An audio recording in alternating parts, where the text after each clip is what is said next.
Following the verdict, we're hearing from local community leaders tonight. 5 News reporter Allie Lynch has that response. Tonight, people who have watched this case unfold tell me they're pleased, shocked, and felt several other emotions when they heard the verdict.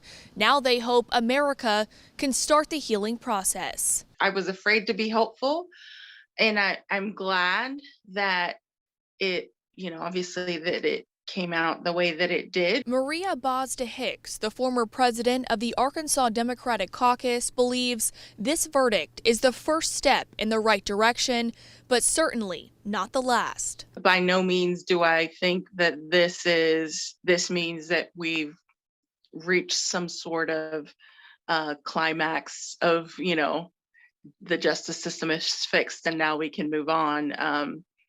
There's still a lot of work to do. While the outcome of the case is something Hicks hoped for, she says it doesn't remove her fears. Does it make me feel better about, my husband and son leaving the house and me not being able to intercede or protect or help if anything were to happen to them?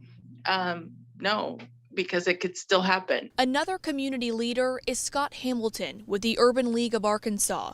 He wants this verdict to lead to more systemic changes. I'm an attorney myself, so I do understand, the case and the delicate nature of what was being presented there. But again, I hope that this is going to give a level of ability to have some real courageous conversations. Aaron Clark with the local Black Lives Matter chapter here in Northwest Arkansas says there's still a need for police reform.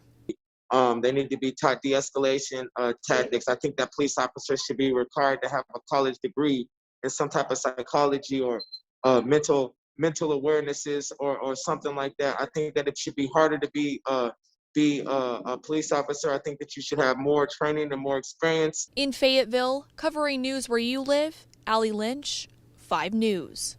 Allie, thanks. And new tonight, Arkansas Attorney General Leslie Rutledge released a statement regarding the guilty verdict. She says, in part, we must learn from this tragedy that bad actors will be held accountable in a court of law, when we as leaders must encourage civil discourse instead of civil unrest to address our differences.